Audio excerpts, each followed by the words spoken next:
Labas, čia Gediminas Grinevičius, verslo treneris, kaip laikaisi.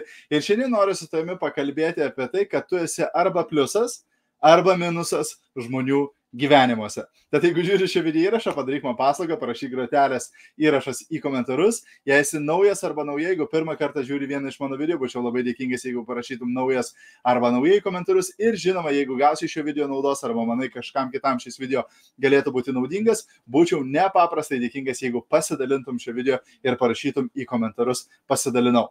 Arba gali tiesiog užtaginti, pažymėti savo draugus, komandos narius komentaruose žemiau, kad jie taip pat pamatytų šį video. Taigi, pakalbėkime apie tai, kad tu esi arba pliusas, arba minusas žmonių gyvenimuose. Taip, kai sako, arba tu duodi vertę, pridedi vertės žmonių gyvenimuose, arba atimi tą vertę, nuimi vertės žmonių gyvenimuose. Taip, ir visi turbūt esame susidūrę su tokiais žmonėmis. Taip, pavyzdžiui, žmonės, kurie ateina į kambarį ir pripildo tą kambarį energijos. Nušvinta visas kambarys dėl to, kad tie žmonės atėjo. Taip. Ir yra kiti žmonės, kurie ateina į kambarį ir ištraukia visą deguonį iš to kambario. Taip, ištraukia visą energiją iš to kambario. Taip, vieni žmonės būtent, kai sako, šviečia, o kiti ne visai. Taip, vieni žmonės su jais tu pabendrauji ir tu pasikrauni geros energijos, tu pasikrauni motivacijos, tu pasikrauni vilties ir panašiai.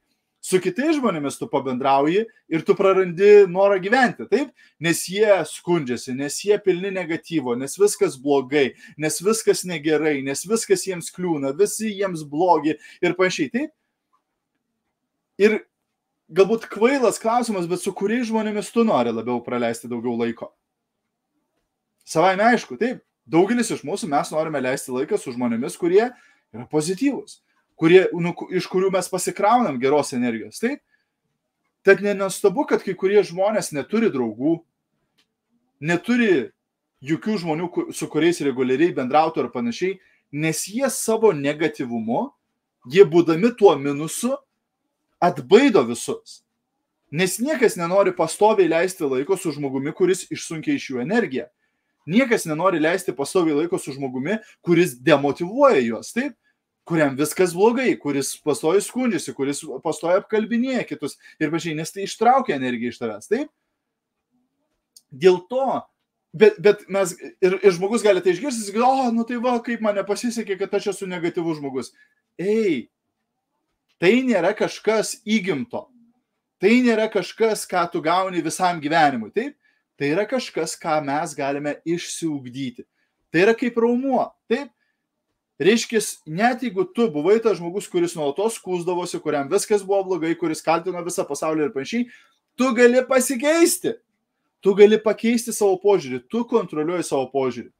Ir tu gali tapti pozityviu, motyvuotu, įkvepiančiu žmogumi, kuris spinduliuoja energiją, kuris spinduliuoja tą šviesą, kuris tampa kaip magnetas, kuri pritraukia kitus žmonės, nes kiti nori tiesiog leisti laiką su tavimi, nes jie pastovi nuo tavęs pasikrauna geros energijos ir panašiai. Taip, tai yra tavo sprendimas. Tai nėra kažkoks nuosprendis, tu negimėjai su kažkokiu tai negatyvumo kauleliu savyje ar panašiai.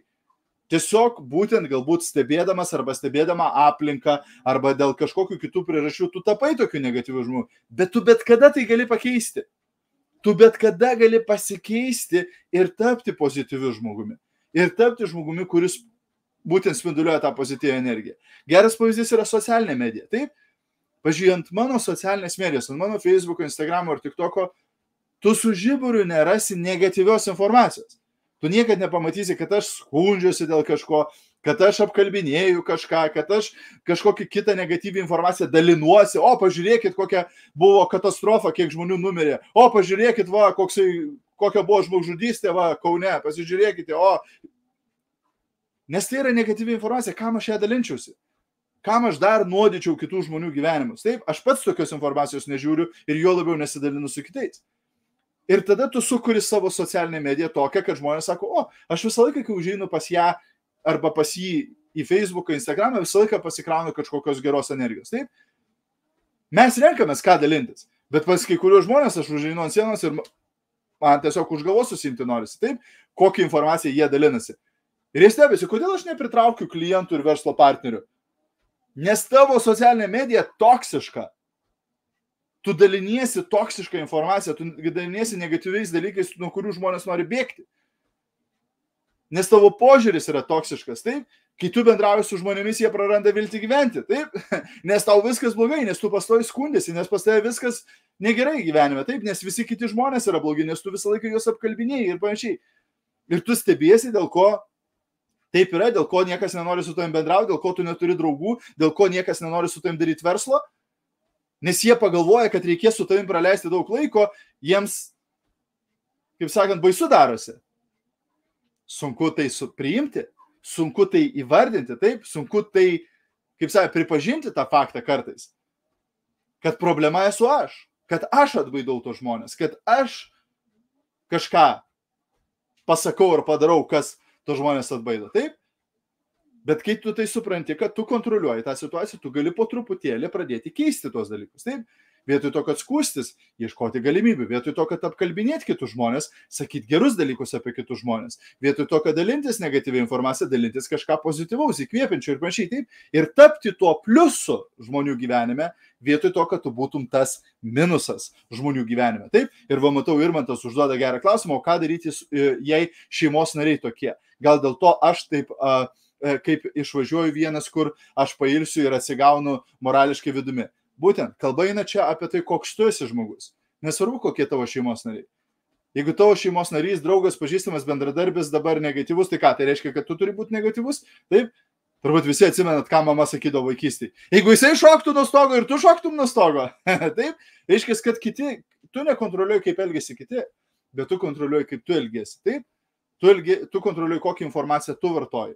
Tu kontroliuoji, kokią informaciją tu daliniesi. Taip? Ir kitus žmonės pakeisti yra labai sunku, bet jeigu tu tapsi tuo šviesuliu, jeigu tu dalinsies tą pozityvią informaciją, galbūt net su laiku tu gali pakeisti. Pavyzdžiui, mes su Rita iš tikrųjų išmokom būtent nesidalinti negatyviais dalykais vienas su kitu. Taip? Nes seniau būdavo, pavyzdžiui, aš grįžtu namo ir jinai, ar girdėjai, ten va įvyko tokia katastrofa, tiek ir tiek žmonių mirė. Sakau, kam tu su manim to daliniesi? Ką aš galiu dėl to padaryti? Nieko. Tai kam man žinoti dabar, kam tau duoti tą negatyvią informaciją man? Kad sugadinti nuotaiką, kad numušti motivaciją, kad numušti entuziazmą, na kaip ir nelogiška, taip? Ir mes išmokom vienas su kitu nesidalinti bereikalingai kažkokią negatyvią informaciją, taip?